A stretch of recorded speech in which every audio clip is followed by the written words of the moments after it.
할렐루야. 사랑하는 동인 가족 여러분, 주중에 시간을 내고 또 장소를 정해서 함께 예배를 드리는 여러분들이 너무 좋습니다. 하나님의 함께 하심의 복이 여러분의 삶에 넘치기를 축복합니다. 이번 주 요절은 히브리서 7장 25절입니다. 히브리서 7장 25절 말씀 함께 암송하시겠습니다. 시작. 그러므로 자기를 힘입어 하나님께 나아가는 자들을 온전히 구원하실 수 있으니 이는 그가 항상 살아계셔서 그들을 위하여 간구하심이라. 히브리서 7장 25절 말씀. 아멘. 구약의 제사장들은 제물을 가지고 온 헌제자들과 하나님과의 관계 회복을 위해서 종사하는 그런 하나님의 직분자입니다. 그래서 헌제자들이 감사하게 하고 헌신하게 하고 또 속죄하게 하는 이 중요한 역할을 제사를 잘 집례함으로써 해내는 그런 일꾼들입니다. 근데 히브리서에서는 예수님을 대제사장이다 그렇게 소개합니다. 구약의 대제사장은 아론으로부터 시작해서 이게 혈통적으로 세습이 됐습니다. 그렇지만 대제사장이 중요한 역할을 하지만 결국 자신들도 인간이기 때문에 죄에서 자유로울 수가 없고 수한이 닿으면 한시적으로 직무를 감당하다가 또 물러나게 되어 있고 그 자녀들이 또 대를 이어 세습하게 되었습니다. 그래서 아론의 반차를 따르는 대제사장들이 드리는 제사는 한계가 있습니다. 그래서 반복해서 드릴 수밖에 없는 것입니다. 그런데 대제사장인 예수님이 드리는 제사는 완전합니다. 예수님은 죄가 없으십니다. 그래서 죄인이 의인이 되는 이 구속의 제사는 십자가에서 한 번 드리는 것으로 충분했습니다. 대제사장 예수님께서 친히 제물이 돼서 십자가에서 한 번 드린 그 속죄 제사를 통해서 인간의 죄가 해결이 됐고 또 의인이 되고 의롭게 여김을 받고 구원받게 된 것입니다.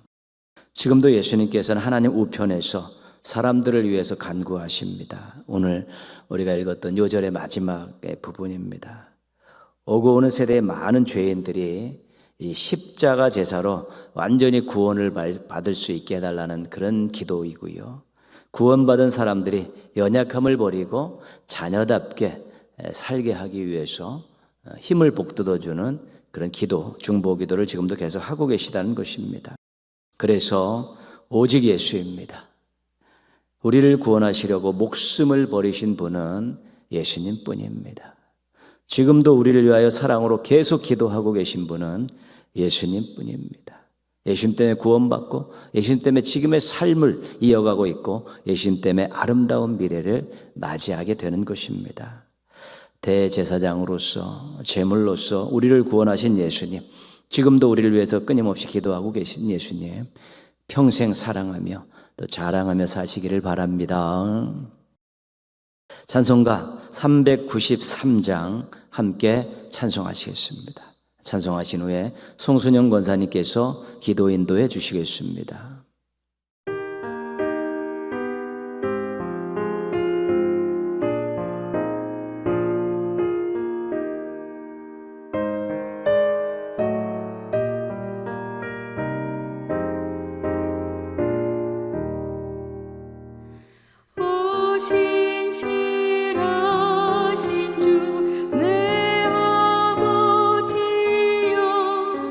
늘 함께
사랑의 하나님 감사합니다.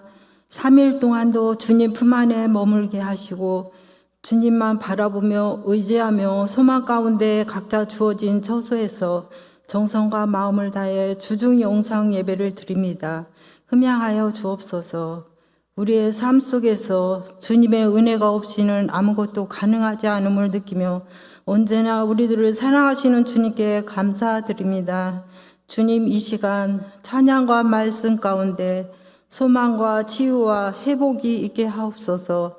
주님, 우리 동익교회 유년부 여름 성경학교 행사가 있습니다. 여름 성경학교로 통해 어린이들이 예수님을 만나게 하시고 꿈과 소망이 있는 세상에 선한 영향력을 줄 수 있는 구별된 삶, 믿음으로 자랄 수 있도록 도와주옵소서. 주님, 우리 동인교회 자녀들 이름 없이 빛도 없이 섬기며 봉사하는 손길에 복으로 채워주옵소서. 주님, 나라를 위해 기도합니다.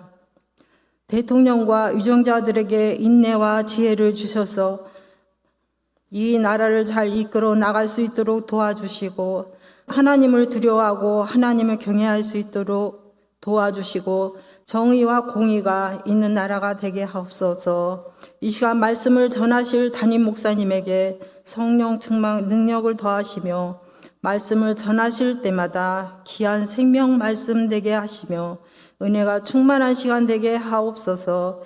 이 모든 말씀 예수님 이름으로 기도드립니다. 아멘.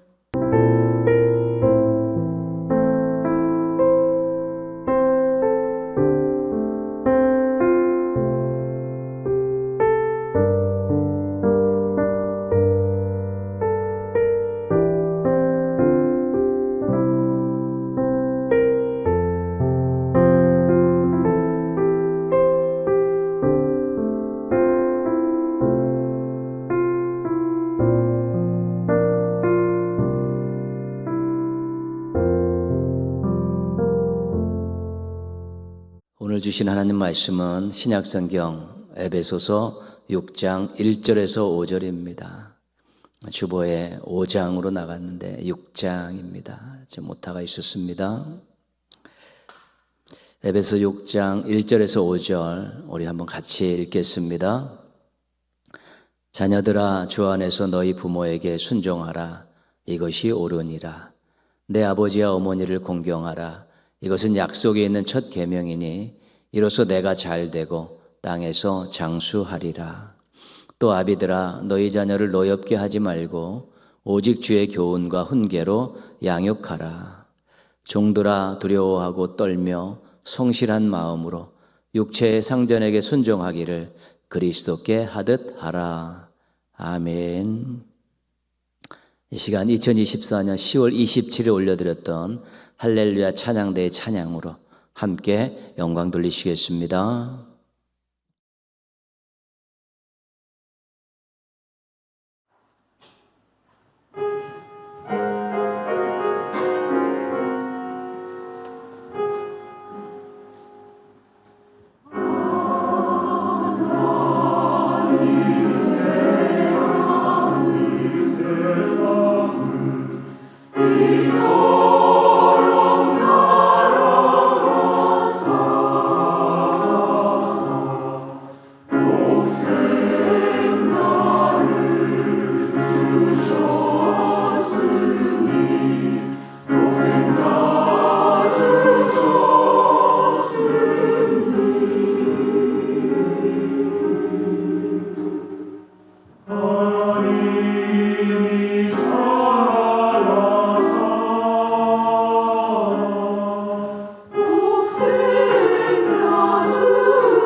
웨스트민스터 소요리 문답 우리가 작년 1월부터 지금 계속 공부하고 있습니다.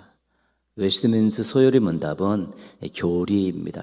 교리 교과서 107개의 문답으로 구성되어 있는데 성경을 기초로 해서 만든 것입니다.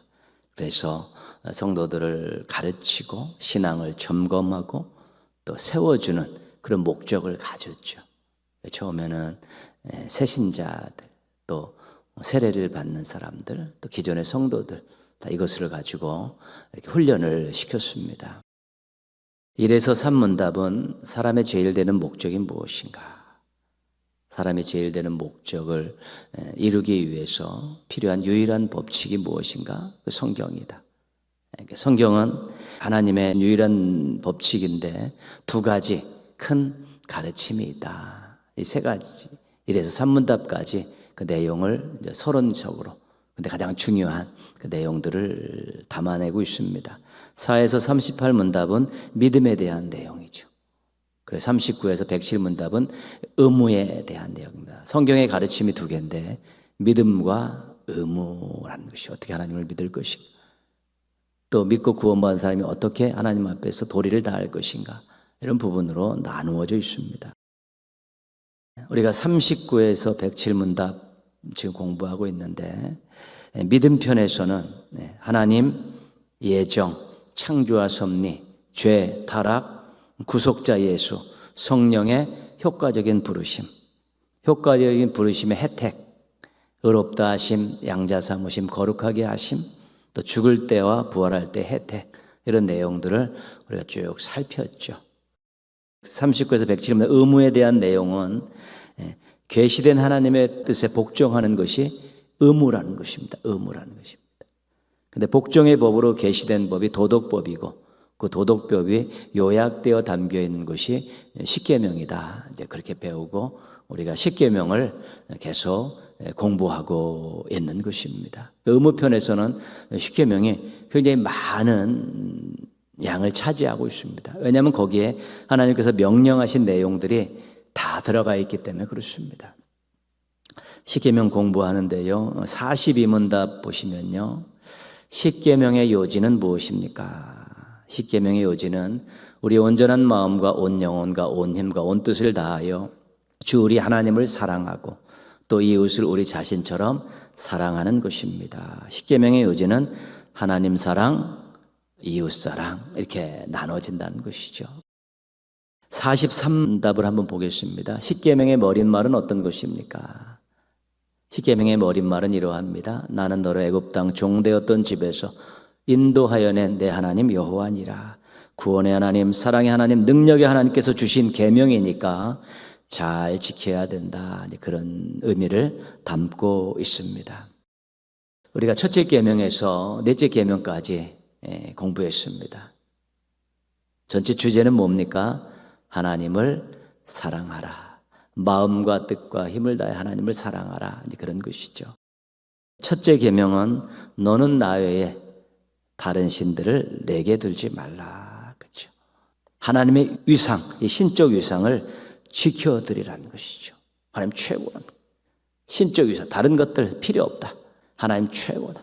하나님의 신적 위상을 지켜드리는 것, 이것이 바로 하나님을 사랑하는 것입니다. 둘째 계명은 형상을 만들지 말고 우상을 섬기지 말라. 그렇죠? 이 보이는 것, 형상 만들어서 그 보이는 것 섬기는 그런 하찮은 신앙 갖지 말고 보이지 않는 하나님만 섬기는 것, 보이는 그런 것들에게 관심을 두지 않고 보이지 않는 영이신 하나님만 섬기는 것, 이것이 하나님을 사랑하는 것입니다. 셋째 계명은 너는 나의 하나님 여호와의 이름을 망령되게 부르지 말라. 하나님의 이름을 남용하거나 모독하지 말고 거룩하게 사용하는 것, 그것이 바로 하나님을 사랑하는 것입니다. 넷째 계명은 안식일을 기억하여 거룩하게 지키라입니다. 하나님의 날을 하나님이 원하시는 방법으로 잘 지키는 것이 하나님을 사랑하는 것입니다. 그래서 하나님의 위상, 하나님만, 하나님의 이름, 하나님의 날, 이런 것들이죠. 잘 지키는 것이 하나님을 사랑하는 것이다. 그렇게 네 계명을 통해서 우리에게 말씀해 주고 계십니다. 하나님을 사랑하는 이 네 가지 계명을 종합할 수 있는 말씀이 신명기 6장 5절 말씀입니다. 너는 마음을 다하고 뜻을 다하고 힘을 다하여 내 하나님 여호와를 사랑하라. 마음과 뜻과 힘을 다해서, 예수님께서 목숨을 다해서 이런 것까지 포함시켜 주셨는데, 하나님께 집중하라는 것이, 모든 오감과 자기의 전인격을 다 하나님께 집중하라는 것이고, 그리고 최선을 다하라는 것입니다. 그게 바로 하나님을 사랑하는, 하나님만 보여달라는, 하나님께 자기의 모든 것들을 다 집중하고 최선의 노력을 경주하는, 그렇게 하나님을 사랑하라는 것이죠. 그럼 당연히 하나님 최고입니다. 하나님 1번입니다. 하나님 중심으로 삽니다. 이러한 고백들이 나오게 되고 그 고백이 삶으로 연결되면서 그 하나님의 사랑을 하나님께서 확인하고 기뻐 받으실 수 있게 되는 것입니다. 마음으로, 언어로, 삶으로 하나님을 뜨겁게 사랑하며 사는 성도들 되기를 바랍니다. 십계명이 너무 지키기 어려운 것 아니냐, 그렇게 의문을 가질 수 있죠. 우리 부족한데 그럴 수 있습니다. 그런데 하나님께서 우리에게 지키지 못할 계명을 주셨을까? 이런 의문도 한번 가져보는 것이죠. 우리 얼마나 사랑하시는데, 우리가 하나님의 자랑이 되길 원하시고 우리가 행복하게 살기를 원하시는데, 하나님께서 이 주셨는데 지키지 못할 걸 주셔서 올가매려고 짐을 지으시기 위해서 주셨을까? 그렇게 또 생각해 보면 그렇지 않은 것 같습니다. 신명기 30장 11절 14절 읽어보도록 하겠습니다. 내가 오늘 내게 명령한 이 명령은 내게 어려운 것도 아니요 먼 것도 아니라 하늘에 있는 것이 아니니 내가 이르기를 누가 우리를 위하여 하늘에 올라가 그의 명령을 우리에게로 가지고 와서 우리에게 들려 행하게 하랴 할 것이 아니요 이것이 바다 밖에 있는 것이 아니니 내가 이르기를 누가 우리를 위하여 바다를 건너가서 그의 명령을 우리에게로 가지고 와서 우리에게 들려 행하게 하랴 할 것도 아니라 오직 그 말씀이 내게 매우 가까워서 내 입에 있으며 내 마음에 있은즉 내가 이를 행할 수 있느니라. 그렇죠? 하나님 말씀이 가까이 있다는 것입니다. 왜? 하나님께서 우리에게 주셨으니까요. 그리고 이것은 중동이라는 이스라엘 나라에서 시작된 그런 말씀이고요. 유럽 쪽에서 시작된 그런 말씀이기 때문에 히브리어와 헬라어로 되어 있는데 이것을 우리나라 언어로 지금 우리가 읽고 들을 수 있지 않습니까? 언제든지 펼쳐볼 수 있어 가깝게 하나님께서 선물로 주신 것입니다. 그래서 이것을 읽고 암송할 때는 입에 있고 이것을 묵상하면 마음에 있는 것이죠. 그러면 내가 이를 행할 수 있느니라. 행할 수 있다는 것이 하나님이 그렇게 말씀하셨다는 것이죠. 하나님께서 유익하라고 선물로 주셨구나. 기도하면서 순종해야겠다. 이런 마음 갖고 계명에 대한 부담 가지 말고 실천 불가능한 마음들을 펼쳐버리면 또 우리 하나님께서 지킬 수 있도록 또 도움을 주시는 것입니다. 계명을 지키는 즐거움이 있습니다. 또 순종할 때 주시는 복이 있습니다. 그래서 우리에게 계명을 주신 것입니다. 이 계명을 지키는 즐거움과 순종할 때 주시는 복을 마음껏 누리며 살아가는 말씀의 백성들 되시기를 주님의 이름으로 부탁드리겠습니다. 63문답입니다. 다섯째 계명이 무엇입니까? 다섯째 계명은 내 부모를 공경하라. 그리하면 내 하나님 여호와가 내게 준 땅에서 내 생명이 길리라 하는 것입니다. 다섯째 계명은 부모를 공경하라는 것입니다. 부모를 공경할 때 미래를 아름답게 해주신다는 약속입니다. 이웃을 사랑하라는 그 6개의 명령 가운데 부모 공경이 제일 먼저 나오고 있습니다. 부모는 실은 우리가 이웃이 아니라 가족 아닙니까? 가족. 그런데 여기서는 자기 중심으로 따질 때 자기 외에 이렇게 가까운 데부터 만나는 사람을 전부 이웃이라고 그렇게 규정을 한 것입니다. 부모는 태어나면서 가장 먼저 만나는 이웃입니다. 하나님 다음으로 공경해야 될 대상입니다. 그래서 이웃사랑의 첫 번째 대상으로 우리 부모님을 세워주신 것입니다. 중요하다. 이웃사랑에서 태어나면서 가장 먼저 만나는 이웃이 부모님인데, 내가 부모를 사용해서 또 협력해서 너에게 생명을 주었다. 그러니까 내 부모를 공경해야 된다. 그런 뜻입니다. 64문답입니다. 다섯째 계명에서 요구하는 것은 무엇입니까? 다섯째 계명에서 요구하는 것은 윗사람에게나 아랫사람에게나 동등한 사람에게 여러 가지 유치와 관계에 있는 각 사람에게 마땅히 드릴 존경을 드리고 의무를 수행하는 것입니다. 부모뿐만 아니라, 부모는 당연한 것이고요. 부모뿐만 아니라 어떤 위치에 있는 윗사람에게 존경을 드리고 해야 될 일을 다 하라는 것입니다. 그래서 오늘 5절 말씀 보시면요, 종들아 두려워하고 떨며 성실한 마음으로 육체의 상전에게 순종하기를 그리스도께 하듯 하라. 종들에게 권면하는 말씀입니다. 성실하게 일하고 상전에게 그리스도께 순종하듯 하라는 것입니다. 물론 여기서 말하는 상전은 인격을 모독하거나 부당한 것을 시키거나 임금을 체불하는 그런 일들을 하지 않는 그런 정상적인 상전을 말하는 것이죠. 그들에게 그리스도께 하듯 잘해라는 것입니다. 오늘날로 직장이나 사업장의 상급자나 경영자를 말한다고 볼 수 있죠. 부당하지 않으면 그들의 최고의 예우를 좀 갖춰달라는 것이고요. 학생과 선생님들에게도 적용할 수 있고 우리가 흔히 마주치는 연장자들에게도 적용할 수 있어서 우리보다 조금 연배가 높으시든가 지위가 높은 그런 분들을 아부하라는 것이 아니라 존경하는 마음을 가지라는 것이죠. 부모의 공경에부터 나오는 그런 좋은 마음을 가지고 그렇게 주변에 있는 그렇죠. 높은 위치에 있는 위에 있는 사람들에게 그렇게 공경의 뜻을 가지라는 것이죠. 어떻게 보면 아름다운 세상을 만드는데 하나의 중요한 요인도 될 수 있습니다. 65문답입니다.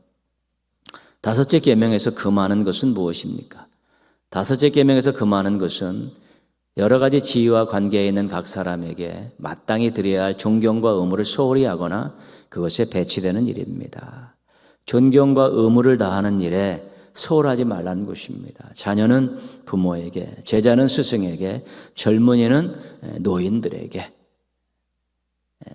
존경하는 것 소홀히 해서 안 되고 또 해야 될 일들 또 소홀히 해서는 안 된다는 것입니다.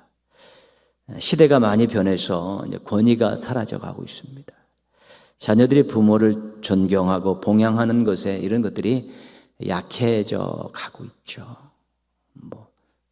대부분은 그래도 열심히 하려고 하지만 가끔 나오는 이야기는 부모를 부모로 대우하지 않는 그러한 자녀들이 많이 생겨나고 있다는 것이 가슴 아픈 일입니다. 학생들이 선생님에 대한 마음이나 태도가 예전 같지 않습니다. 함부로 하고, 욕도 하고, 폭행도 하고, 이런 일들이 막 되죠. 일부에서 일어나는 일들이지만 시대가 갈수록 세월이 흐를수록 이것이 더 많아져 갈 수 있는 가능성이 있기 때문에 우려가 되는 것입니다. 젊은이들이 어른들에 대한 태도는 참 고개를 절레절레 흔들게 하지요. 어른이라는 그 한 가지 가지고 무언가를 이야기하기가 어렵습니다. 자기 마음에 맞지 않고 감정이 틀리면 함부로 대하는 일들이 계속해서 일어나고 있기 때문에 그렇습니다. 그래, 하나님의 말씀이 정말 살아있다는 것은 시대의 아픔들, 시대의 부족함들, 시대의 사악함들을 정확히 지적하시고 그것들에 대한 예방책을 이미 내놓고 계시다는 것입니다. 사람에 대한 존경과 의무가 중요한 이유가 있습니다. 특별히 신앙인들에게 그렇습니다. 그것은 하나님에 대한 태도를 결정할 수 있기 때문에 그렇습니다. 부모에게 함부로 하는 사람이 하나님을 존경하고 경외한다는 이거는 말이 안 되는 것입니다. 그것은. 하나님의 뜻을 받들지 않는데 무슨 하나님을 경외하겠습니까? 보이는 사람들에게 존경과 의무가 없다면 하나님께 대해서도 없다고 볼 수 있습니다. 있다면 뻔뻔하거나 거짓이거나 말씀을 잘 모르는 것입니다. 그래서 의무를 소홀하면 안 돼. 부모에게 존경하는 마음, 또 공경하는 것, 이런 것들 소홀히 하면 안 되죠. 왜? 그것이 바로 하나님에 대한 태도로, 신앙적인 태도로 연결될 확률이 굉장히 높습니다. 보이는 부모에게 제대로 하지 못하는데 보이지 않는 하나님께 잘한다고요. 앞뒤가 안 맞는 것이고 무언가 거기에는 허점이 있는 것입니다. 66문답입니다. 다섯째 계명에서 첨부된 이유가 무엇입니까? 다섯째 계명에 첨부된 이유는 이 계명을 지키는 모든 사람들에게 장수와 번영이 있으리라는 약속입니다. 가로는 이 약속이 하나님께는 영광이 되고 그들 자신에게는 선이 되는 한에 서 있죠. 다섯째 계명에서 부모를 공경하라는 계명에서 첨부된 내용이 무엇냐는 것입니다. 첨부된 내용이 출애굽기에서는 내 하나님 여호와가 내게 준 땅에서 내 생명이 길리라 우리가 살펴보았고요. 에베소서 6장 3절 오늘 본문에서는 내가 잘되고 땅에서 장수하리라입니다. 부모 공경하는 자녀들의 미래를 하나님께서 아름답게 해주시겠다는 약속입니다. 책임져 주시겠다는 약속입니다. 근데 그 약속이 하나님께는 영광이 되고 자신들에게는 선이 되는 한에서라는 조건을 달고 있는데 이 말의 뜻은 뭐냐면 기복적으로 생각하지 말라는 것입니다. 부모를 복받는다 이런 식으로 생각하지 말라는 것입니다. 부모를 공경하시는 것은 하나님의 뜻입니다. 이것은 사랑에 마땅한 도리입니다. 이런 마음을 가지고 부모를 공경할 때 우리 하나님께서 정말로 복을 주시고 미래를 책임져 주시죠. 왜? 그것이 하나님께 영광이 되기 때문에 그렇습니다. 하나님께 영광이 되겠다는 것이 자신들에게도 굉장히 아름다운 모습이 되고 성숙한 모습이 보여지는 것이기 때문에 하나님께서 이 첨부 모든 사람에게 장수와 번영이 있으리라는 미래를 아름답게 해주시라는 그 첨부된 내용을 준 것이죠. 복을 받으려고 하지 마라. 복 받으려고 하지 마라. 당연한 도리다. 하나님께 대한 도리, 하나님의 말씀하셨으니까 하나님께 대한 도리고 당연히 사랑으로 키워주셨으니까 당연한 인간의 도리로 생각하고 하라는 것입니다. 하나님은 자녀에 대한 부모의 책임을 엄청나게 강조하십니다. 특히 신앙인에게 말씀으로 잘 양육하라고 그렇게 말씀하시고 명령하시고 당부하십니다. 하나님께서 부모에게 권위를 주셨습니다. 신앙으로 키울 권위를 주셨고 그 다음에 말씀으로 가르치려 책임을 주신 것입니다. 그 부모의 권위는 하나님이 주신 것이고 또 그 말씀으로 자녀를 잘 양육하는 의무를 책임을 맡겨주신 것입니다. 왜 그런가 하면 말씀으로 자녀들을 잘 양육하면 그 자녀들이 부모를 공경하게 되는 것입니다. 거기에 비밀이 있는데 뭐 엉뚱한 것 가지고 인정받으라고 자녀들에게 그럴 필요가 없습니다. 하나님께서 어떤 마음을 가지고 어떻게 가르치라는 거 다 가르쳐 주시지 않았습니까? 부모가 자녀를 위해 어떻게 해야 하는 거 다 말씀으로 잘 양육, 사랑으로 기도하고 인내하면서 길러라는 것이죠. 말씀이 들어가면 말씀이 들어간 자녀는 부모를 공경하게 되어 있습니다. 그 권위에서 하나님의 권위를 느끼고 그 사랑에서 하나님의 사랑을 느끼면서 부모를 공경하기 때문에 부모에게 자녀를 잘 가르치라고 양육하라고 그렇게 강조하고 또 강조한 것입니다. 또 한 가지 자녀들은 하나님께서 생명을 주실 때 부모를 통해 주셨다는 것을 이 말씀을 가르치다 보면 깨달아지는 것입니다. 아, 하나님께서 나에게 생명을 주셨습니다. 창조신앙을 가지고 그렇게 말씀을 배운 자녀들이 생각할 때 근데 생명을 어떻게 주셨지? 하나님이 부모님을 통해서 주셨다. 그런 걸 알게 되면 하나님과 부모님의 합작으로 사랑의 합작으로 나를 이 땅에 생명을 주셨고 나를 키우셨구나 이런 생각을 갖게 되는 것입니다. 그러면 하나님 공경과 하나님 경외와 부모님 공경에 대한 당위성을 신앙으로 갖게 되는 것입니다. 부모가 자신의 생명에 또 자신의 성장에 얼마나 큰 역할을 한 것을 알게 될 때 부모를 공경하게 되는 것입니다. 말씀으로 자녀를 가르치는 것만큼 중요한 것 없습니다. 뭘 가르치려고 그러는지 모르게 신앙인들이요. 공부시켜서 사회에 기여할 수 있게 해야죠. 하나님 영광을 위한 일들을 하게 할 수 있게 돼야죠. 뿌리가 없는데, 말씀에 뿌리가 없는데, 잎을 생각하고 열매를 생각하고 꽃을 생각하면 뿌리가 없는데 왜 꽃꽂이입니다. 꽃꽂이. 얼마 못 가는 것입니다. 말씀으로 뿌리를 잘 내려줄 때 자신의 능력에 맞게 하나님의 인도하심을 받으면서 사회의 한 모퉁이를 책임지면서 한 가정을 이끌어가면서 또 하나님 기뻐하시는 삶을 살게 되는 것이고, 그럴 때 또 부모도 공경하고 또 자녀에게 공경받는 그러한 또 부모가 될 수 있는 것입니다. 부모님 세대십니까? 말씀으로 잘 후손들을 가르치십시오. 자녀들도 그렇고 손주들도 말씀으로 신앙으로 가르쳐야 되는 것입니다. 그것이 바로 그토록 사랑하는 자녀들의 미래를 준비시켜주는 것입니다. 말씀으로 잘 가르쳐서 내가 부모를 공경하고 어른들을 잘 대하면 하나님께서 그 미래를 아름답게 해주실 것이라고 책임져 주실 것에 약속을 해주셨기 때문에 자녀들을 말씀으로 잘 가르치고 후손들을 말씀으로 잘 가르쳐서 그들로 하여금 예의 있게 또 부모를 대하고 또 어르신들을 대하고 또 이 사람들을 대하는 그런 모습들을 갖게 될 때 그것이 바로 자녀의 미래가 하나님에 의해서 아름다워지는 가장 확실한 방법이 되는 것입니다. 좋은 교육도 시키고 싶고 시켜야 합니다. 유산도 많이 물려주고 싶고 있으면 주셔야 합니다. 더 좋은 직장도 갖게 싶은 마음도 있으실 거고 또 그렇게 하도록 밀어주셔야 되는 것입니다. 그러나 신앙교육 시키지 않으면 하나님 경외도 부모님 공경도 형식적이 될 수밖에 없습니다. 조금 나서 부모님은 공경하고 사랑할 줄 모르지만 하나님을 경외하는 것들을 잃어버릴 수 있는 것입니다. 그러면 아무것도 남지 않는 헛된 인생 살아가는 것입니다. 자녀 세대이십니까? 자녀 세대는 신앙을 가르치는 부모에게 감사해야 합니다. 그리고 순종해야 됩니다. 자신의 미래를 아름답게 준비하는 것입니다. 사랑하는 여인들에게 우리가 잘합니다. 친한 친구들과 아주 잘 지냅니다. 또 주변에서 자신에게 도움을 주고받는 지인들에게 잘합니다. 그러나 하나님께보다도 더 잘하시면 안 됩니다. 부모님께보다도 더 잘하면 안 됩니다. 도를 넘어서지 선을 넘지 않게 해야 되는 것입니다.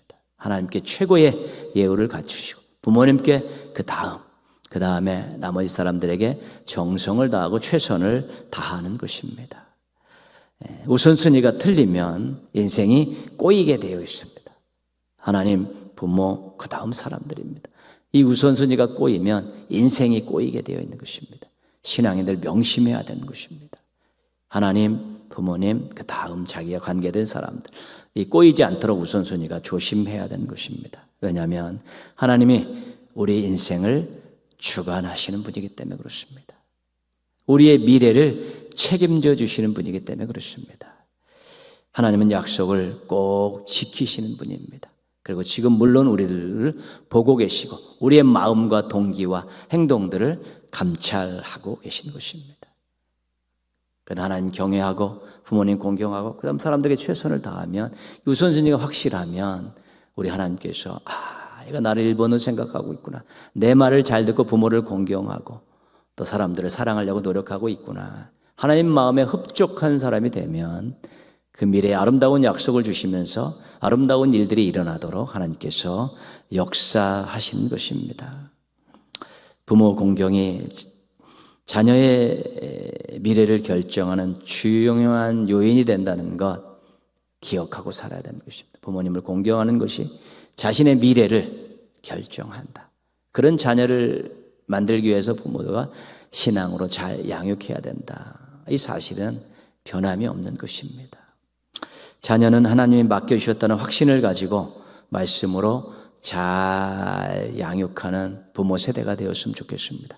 손주들까지 다 교육의 범위에 넣으십시오. 부모님은 하나님과 합작하셔서 자신에게 생명을 주신 분이라는 것을 기억하면서 자녀 세대들은 공경해야 됩니다. 하나님 원하시는 일입니다. 옳은 일입니다. 인간으로서도 해야 될 일입니다. 신앙으로 가르친 자녀들이 하나님 안에서 아름다운 미래를 살아가는 것 꼭 보시는 부모 세대 되시기를 축복합니다. 하나님 경외와 부모 공경으로 행복한 미래를 맞이하는 자녀 세대들 되시기를 축복합니다. 기도하겠습니다. 말씀 양육, 부모 공경이 잘 이루어지는 우리 가정들 되게 해달라고, 여러분의 가정이 그렇게 되게 해달라고 기도하시고, 동일의 가정들이 그렇게 되도록 기도하시고, 아름다운 미래를 맞이하는 자녀와 그것을 바라보는 행복한 부모들 되게 해달라고 기도하시고요. 교회학교 여름행사 토요일 주일 유년부가 여름성경학교 합니다. 금요일 오후에 선교사 자녀들이 전주여행을 하고 본 교회를 방문해서 2박 3일간 홈스테이하고 3박 4일 동안 전주여행을 합니다. 우리 교회학교 학생들, 선교사 자녀들이 참 이 여름에 행복을 만끽할 수 있고 주의 사랑에 만끽할 수 있고 기쁘고 즐거운 시간을 보내고 꿈을 갖는 시간을 보내고 이전보다 더 밝은 모습으로 아름다운 모습으로 살아가는 귀한 자녀손들 되도록, 다음 세대들 되도록 우리 한번 같이 기도하겠습니다.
하나님 아버지 감사합니다.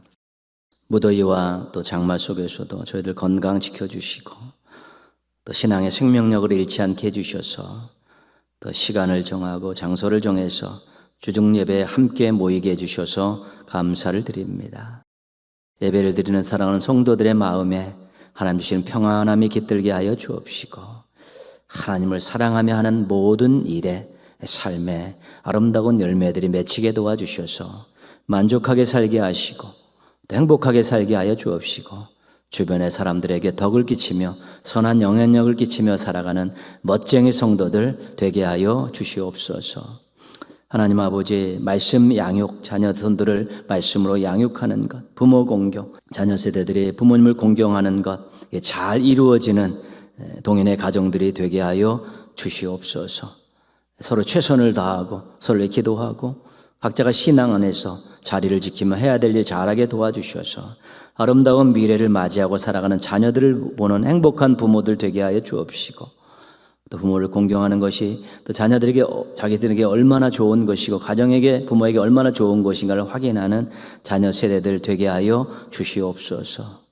우리 동인의 모든 가족들이 하나님 말씀에 충실하게 살게 하여 주옵시고 특별히 하나님 아버지 우리 자녀 세대들 어린 학생들까지 전부 다 하나님을 경외하고 부모를 공경하는 일 잘해서 아름답고 멋진 미래를 살아가는 행복한 자녀손들이 되게 하여 주시옵소서.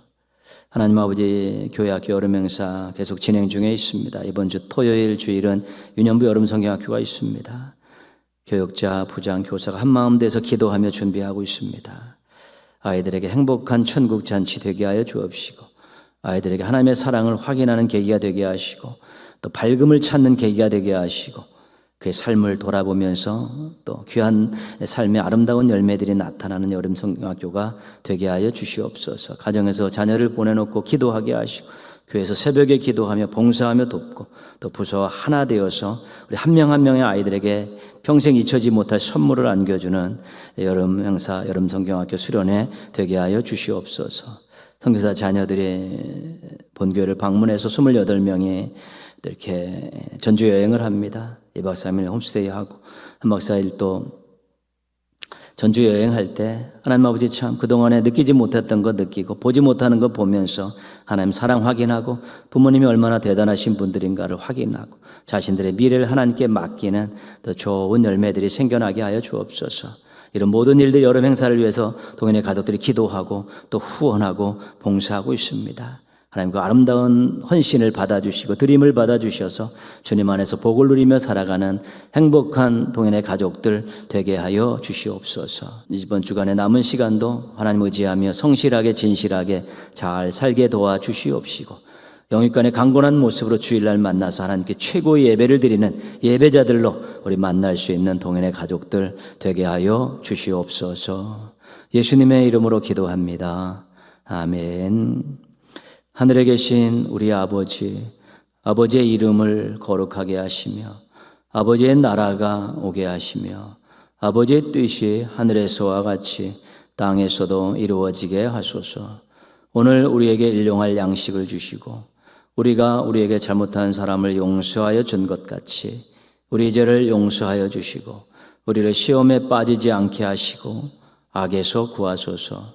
나라와 권능과 영광이 영원히 아버지의 것입니다. 아멘. 예수로 사네, 그 힘으로 서네, 예수와 가네, 그의 길로 걷네, 그 안에서 보네, 그 영광을 보네.